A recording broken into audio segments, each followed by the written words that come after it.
Hello everyone, welcome to our YouTube channel. आज के session में हम कवर करेंगे that is meeting of project elephant. Start करेंगे कि ये न्यूज़ में क्यों था, उसके बाद हम डिफ्रेंशिएट करने की कोशिश करेंगे एशियन एलिफेंट में और अफ्रीकन एलिफेंट में। उसके बाद हम देखेंगे कुछ ऐसे कॉमन थ्रेट्स जो इनकी एग्जिस्टेंस को चैलेंज करते हैं। उसके बाद we will study the way forward. Let's start the topic. देखिए, सबसे पहले आपको पता होना चाहिए कि न्यूज़ में क्यों था। जो ministry of environment, forest and climate change है, उन्होंने एक फील्ड मैनुअल लॉन्च की है जिसका नाम है that is manual for managing human elephant conflict. Now here the terminology is human elephant conflict. इसके बारे में हम डिटेल में नेक्स्ट स्लाइड्स में पढ़ेंगे। ह्यूमन एलिफेंट कॉन्फ्लिक्ट होता क्या है, ये किसकी वजह से होता है और इसको एड्रेस करने के लिए हमारी गवर्नमेंट ने क्या किया है। एक मैनुअल को लॉन्च किया गया है जिसका नाम क्या है, that is field manual for managing human elephant conflict.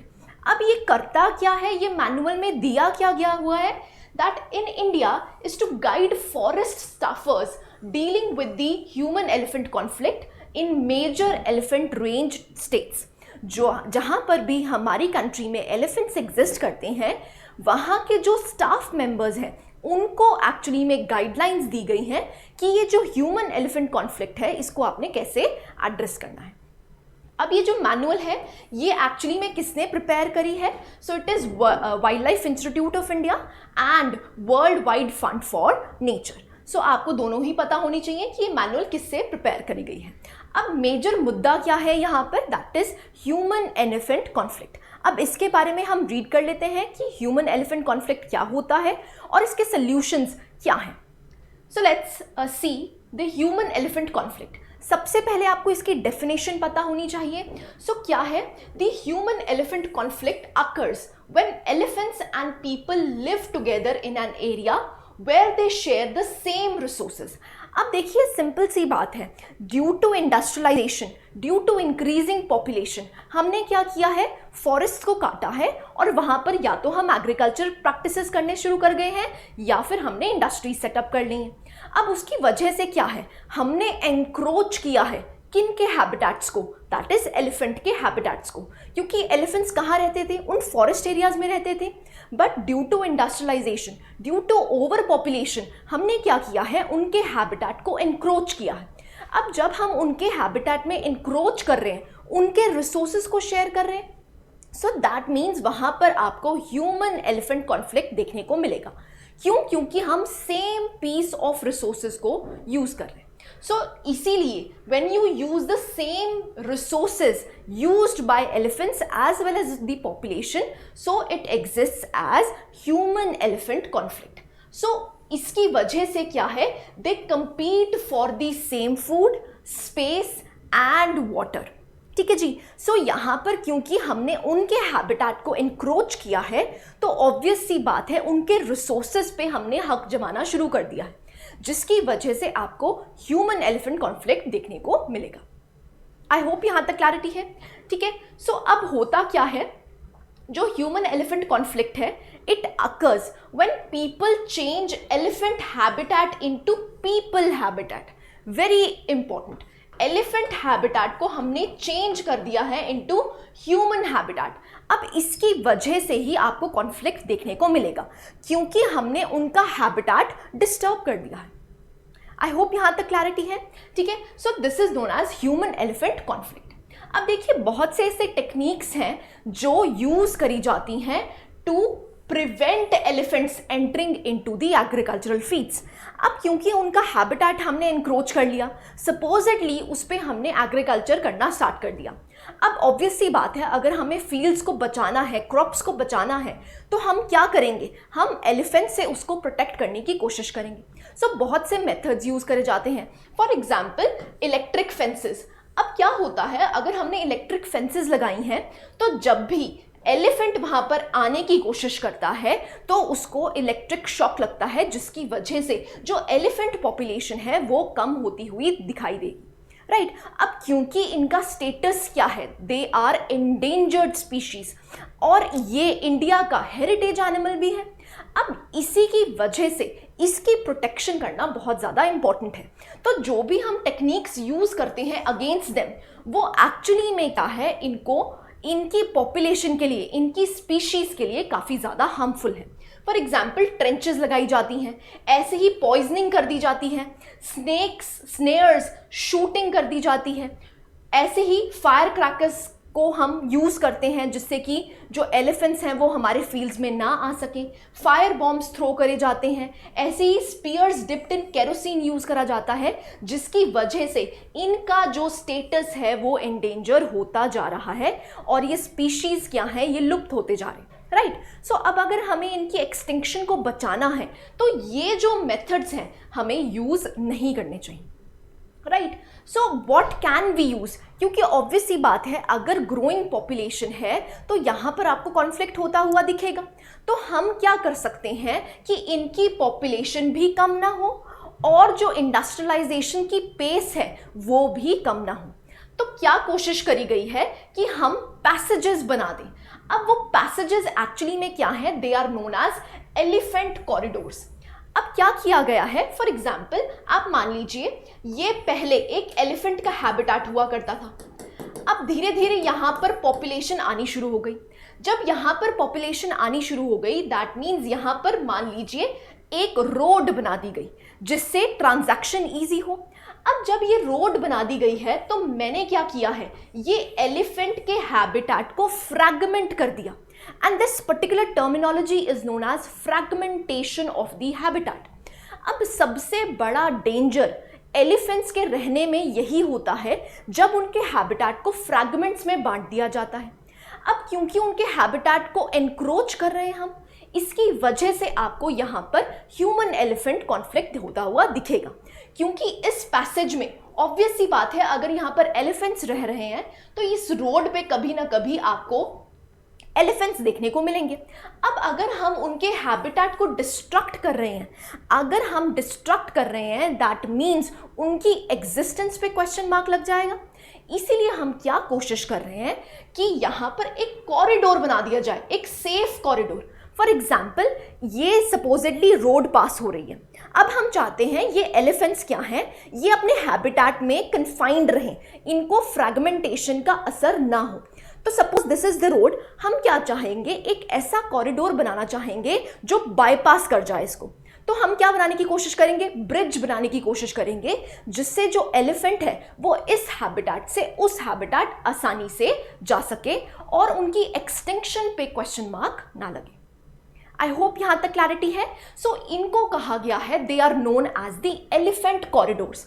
सो हमारे इंडिया में कुल मिलाकर 110 एलिफेंट कॉरिडोर्स बनाए गए हैं।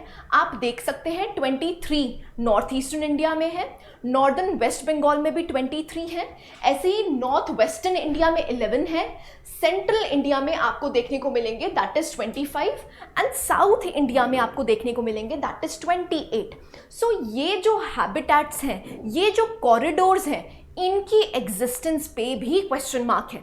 देखिए अब हमने क्या किया, हमने पैसेजेस बना दिए, हमने कॉरिडोर्स बना दिए, लेकिन उनकी भी एनक्रोचमेंट की जाती है बाय द ह्यूमन। सो यहाँ पर कोशिश करी जानी चाहिए कि ये जो कॉरिडोर्स हैं इनको एक सेफ पैसेज बनाया जाए जिससे यहाँ पर ह्यूमन इंटरवेंशन कम से कम हो, जिससे जो एलिफेंट्स हैं उनकी जो हैबिटेट फ्रैगमेंटेशन है वो ना हो।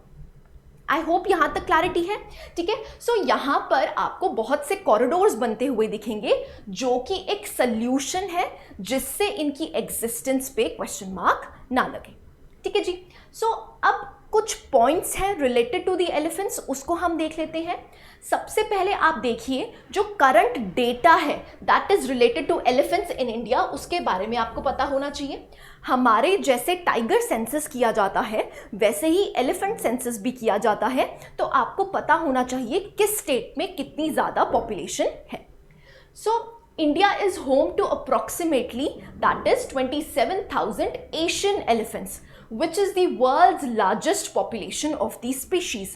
अब इन स्पीशीज में सबसे ज़्यादा पॉपुलेशन एलिफेंट्स, एशियन एलिफेंट्स आपको कहाँ देखने को मिलते हैं, that is in India. Around 27,000 हमारे पास एशियन एलिफेंट्स एग्जिस्ट करते हैं। अब जो एलिफेंट सेंसस किया गया था 2017 में, उसका आप डेटा देख सकते हैं। सबसे ज़्यादा नंबर ऑफ एलिफेंट्स आपको कहाँ पर देखने को मिलते हैं? That is Karnataka. अप्रोक्सीमेटली कितने हैं? 6000 and it is followed by Assam and last one is Kerala. So first 3 आपको पता होने चाहिए। सबसे ज्यादा पॉपुलेशन कहां पर देखने को मिलती है? दैट इज कर्नाटका, उसके बाद असम एंड उसके बाद केरला। ठीक है जी। सो एलिफेंट सेंसस के बारे में पता हो गया। अब उसके बाद हम चलते हैं एशियन एलिफेंट्स में। देखिए एलिफेंट्स की कैटेगरी को हम 2 भागों में डिवाइड कर सकते हैं, एक है एशियन एलिफेंट्स और एक है अफ्रीकन एलिफेंट्स। दोनों में डिफरेंसेस क्या होते हैं उसको रीड कर लेते हैं, तो आपकी जो क्लैरिटी है एलिफेंट्स को लेके वो और भी ज़्यादा हो जाएगी। सो पहले स्टार्ट करते हैं एशियन एलिफेंट्स से। देखिए जो एशियन एलिफेंट्स हैं इनकी 3 सब स्पीशीज एग्जिस्ट करती हैं। एक है इंडियन एलिफेंट, एक है सुमात्रन एलिफेंट और एक है श्रीलंकन एलिफेंट। सो 3 सब स्पीशीज एग्जिस्ट करती हैं। जो एलिफेंट की हर्ड होती है it is led by the oldest and the largest female member. Very important, देखिए ये जो माइन्यूट डिटेल्स हैं वो आपको कुछ स्पीशीज के बारे में पता होनी चाहिए। फॉर एग्जाम्पल जो भी आपका नेशनल एनिमल है उसके बारे में पता होना चाहिए। अब क्योंकि जो हमारा एलिफेंट है वो एक हेरिटेज एनिमल है ऑफ इंडिया, तो इसके बारे में जो भी की कैरेक्टरिस्टिक्स है वो आपको पता होनी चाहिए, क्योंकि यूपीएससी में भी ये क्वेश्चन पूछा गया है जब उन्होंने एलिफेंट्स के, एशियन एलिफेंट के बारे में पूछा था। तो इनकी जो स्पेसिफिक कैरेक्टरिस्टिक्स हैं, जो भी इंपॉर्टेंट एनिमल्स हैं इंडिया के लिए, उनके बारे में आपको पता होनी चाहिए। सो जो भी एलिफेंट का हर्ड है उसको कौन लीड करता है? That is the oldest and the largest female member of the herd. ठीक है, उसको कहा क्या जाता है? It is known as matriarch. So this herd includes the daughters of the matriarchs and their offsprings. So इस हर्ड को lead कौन करता है? That is the oldest and the largest female member. This is what you need to remember.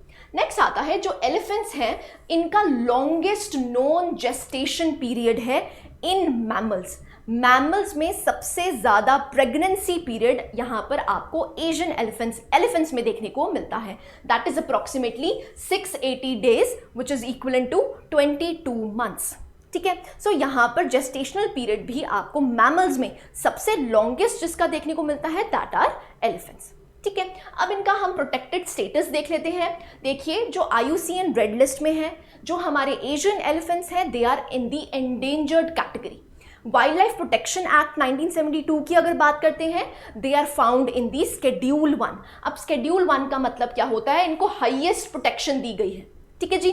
Third, sites अगर हम देखते हैं it is under the appendix 1। Again यहां पर आपको सबसे हाईएस्ट प्रोटेक्शन दी गई है। So these are the protection status for Asian elephants. अब हम अफ्रीकन एलिफेंट्स की बात कर लेते हैं। अगर हम अफ्रीकन एलिफेंट्स की बात करते हैं तो यहां पर 2 सब स्पीशीज दिखाई देती हैं। एक है सवन्ना जिसको बुश एलिफेंट भी कहा जाता है, और एक है फॉरेस्ट एलिफेंट। ग्लोबल पॉपुलेशन अगर देखते हैं तो it is approximately around 4 lakh. और इनका प्रोटेक्शन स्टेटस देखते हैं, जो आपका अफ्रीकन सवन्ना एलिफेंट है वो एंडेंजर्ड है। ऑन द अदर हैंड अगर हम अफ्रीकन फॉरेस्ट एलिफेंट की बात करते हैं वो है critically endangered. Very important, this is what you need to remember, क्योंकि आपसे प्रीलिम्स में क्वेश्चन पूछ सकते हैं what is the difference between African and Asian elephants. ठीक है जी। सो जो हमारे एशियन एलिफेंट्स हैं उसमें 3 सब स्पीशीज एग्जिस्ट करती हैं और यहाँ पर 2 सब स्पीशीज एग्जिस्ट करती हैं। एक है स्क्रब और एक है सवन्ना और एक है फॉरेस्ट एलिफेंट। जो फॉरेस्ट एलिफेंट है दैट इज क्रिटिकली एंडेंजर्ड। अगर हम साइट्स में देखते हैं तो ये अपेंडिक्स 2 में आपको दिखाई देता है। ठीक है, सो इनके कैरेक्टरिस्टिक जो फिजिकल कैरेक्टरिस्टिक्स हैं उसमें आप देख लीजिए, this is the Asian elephant and this is the African elephant. अगर हम देखें ईयर्स में, जो लार्जर ईयर्स हैं वो आपको किस में दिखाई देते हैं? African, they are large. On the other hand they are small and rounder. ठीक है जी। ऑन द अदर हैंड अगर हम ट्रंक टिप की बात करते हैं, यहां पर 1 फिंगर फॉर ग्रास्पिंग है। ऑन द अदर हैंड अगर हम अफ्रीकन की बात करते हैं तो they are 2 fingers for grasping. ऐसे ही अगर हेड की बात करते हैं, अफ्रीकन एलिफेंट्स में आपको सिंगल डोम दिखाई देता है, यहां पर आपको ट्विन डोम दिखाई देगा। अगर वेट की बात करते हैं तो जो हेवियर है वो कौन है? They are the African elephants, they are heavier than the Asian elephants. I hope यहाँ तक क्लैरिटी है। अफ्रीकन और एशियन एलिफेंट्स में आपको अगर फिजिकल कैरेक्टरिस्टिक्स पे क्वेश्चन आता है तो यहाँ से फ्रेम हो सकता है। ठीक है जी, नेक्स्ट पे चलते हैं। नेक्स्ट आता है आपका दैट इज थ्रेट्स। अब देखिए इनके लिए जो कॉमन थ्रेट्स हैं वो क्या हैं। सबसे पहले encroaching their habitat which leads to poaching. So poaching भी एक सबसे नंबर 1 थ्रेट बन जाता है। नेक्स्ट आता है दैट इज हैबिटेट लॉस। अब देखिए मैंने आपको बताया जब हैबिटेट की फ्रैगमेंटेशन होती है तो ऑब्वियस सी बात है we are encroaching on their habitat, so उनकी वजह से आपको हैबिटेट लॉस होता हुआ दिखता है। अगर उनका हैबिटेट लॉस होगा तो वो रहेंगे कहाँ, राइट? जब उनके पास उनका हैबिटेट नहीं होगा वो सर्वाइव नहीं कर पाएंगे। ठीक है जी, नेक्स्ट आता है that is human elephant conflict, जिसके बारे में हम डिटेल में पढ़ चुके हैं। नेक्स्ट आता है मिस ट्रीटमेंट इन कैप्टिविटी। जो कैप्टिविटी में रहते हैं, कैप्टिविटी का मतलब क्या है, फॉर एग्जाम्पल जू में, ठीक है, तो जो भी जूज में रखे जाते हैं एलिफेंट्स उनके साथ मिस ट्रीटमेंट के जो सिग्निफिकेंसेस हैं वो आपको देखने को मिलते हैं। Next abuse due to elephant tourism. अब आप देखिए जनरली आप जहां पर भी एशियन स्टेट्स में जाएंगे वहां पर आपको जो एलिफेंट सफारी देखने को मिलेगी, तो वो टूरिज्म की वजह से भी मिस ट्रीटमेंट की जाती है ऑन दी एलिफेंट्स। ठीक है जी, next rampant mining, corridor destruction. अब देखिए ये कॉरिडोर्स क्यों बनाए गए थे कि जो उनका हैबिटेट लॉस हो रहा है वो ना हो। ठीक है, सो हमने क्या कोशिश करी थी कि कॉरिडोर्स बना दी जाएं, लेकिन वो कॉरिडोर्स की इम्प्लीमेंटेशन प्रॉपर नहीं हो पा रही। वहां पर भी ह्यूमन एनक्रोचमेंट के जो सिग्निफिकेंट इंस्टेंसेस हैं वो देखने को मिले हैं। सो यहाँ पर माइनिंग एक्टिविटीज की वजह से भी आपको इनका हैबिटेट लॉस होता हुआ दिखेगा। ठीक है जी, so these are the threats. अब स्टेप्स कौन कौन से लिए हैं फॉर देयर कंजर्वेशन। सबसे पहले हम क्या कर सकते हैं, जो भी हमारे प्रोग्राम्स हैं लॉज रिलेटेड हैं जिससे कि हम पोचर्स और किलर्स को अरेस्ट कर पाएं, तो यहाँ पर हमें स्ट्रॉन्ग लॉज की बात करी गई है। नंबर 2 क्या है, that is barricades to prevent man elephant conflict. So यहाँ पर हम बैरिकेड्स का यूज कर सकते हैं जिसकी वजह से दोनों में, चाहे एलिफेंट हो चाहे ह्यूमन हो, दोनों को ही प्रॉब्लम ना हो। ठीक है जी, next that is measures for establishment of a cell to study the forest fire prevention. अब देखिए जब फॉरेस्ट फायर्स लगती हैं अगेन इनका हैबिटेट डिस्ट्रक्शन हो रहा है। सो जब हैबिटेट डिस्ट्रक्शन हो रहा है दैट मीन्स इनकी एग्जिस्टेंस जो है वो खतरे में है। सो यहाँ पर हमें एक प्रॉपर सेल बनाना चाहिए जहां पर हम फॉरेस्ट फायर्स को स्टडी कर सकें और उनकी मेजरमेंट्स ले सकें। नेक्स्ट आता है दैट इज गज यात्रा। देखिए जो गज यात्रा है वो एक नेशन वाइड अवेयरनेस कैंपेन है जिसमें हमने एलिफेंट्स को सेलिब्रेट किया है और उनकी नेसेसिटी पे, जो एलिफेंट कॉरिडोर्स बनाए गए हैं उनकी नेसेसिटी पे भी बात की गई है। तो एक तरह का ये अवेयरनेस प्रोग्राम है जिसका नाम क्या है, दैट इज गज यात्रा। ठीक है जी, नेक्स्ट आता है that is MIKE, monitoring of the illegal killing of elephants programme which was launched in 2003।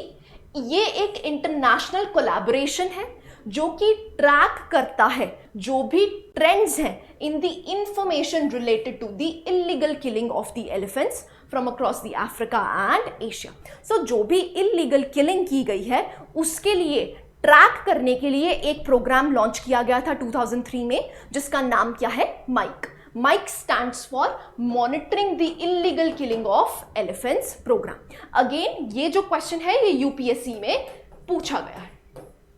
ठीक है जी, नेक्स्ट आता है दैट इज प्रोजेक्ट एलिफेंट। अब देखिए ये जो प्रोजेक्ट एलिफेंट है वो 1992 में स्टार्ट किया गया था। It is a centrally sponsored scheme जिसमें हम प्रोटेक्शन ऑफ एलिफेंट्स, उनके हैबिटेट्स और उनके कॉरिडोर्स को प्रोटेक्ट करने की बात कर रहे हैं। So it is one of the oldest projects related to elephant. ठीक है जी, ऐसे ही सुप्रीम कोर्ट ने भी अपहेल्ड किया है इन 2011 that the Nilgiris Elephant Corridor, affirming the right of the passage of the animals and the closure of the resorts in the area. अब अगर resorts को क्लोज किया गया है दैट मीन्स इनकी ह्यूमन इंटरवेंशन बिल्कुल नलीफाई करी गई है। तो यहाँ पर सुप्रीम कोर्ट ने भी गाइडलाइंस दी हैं कि जो इनके कॉरिडोर्स हैं वहाँ पर ह्यूमन एंगेजमेंट बिल्कुल ना हो। ठीक है जी, so these are some of the conservation measures taken by different institutes. I hope यहाँ तक क्लैरिटी है, ठीक है जी। So this was the holistic coverage related to elephant. I hope you like the lecture. Thank you very much.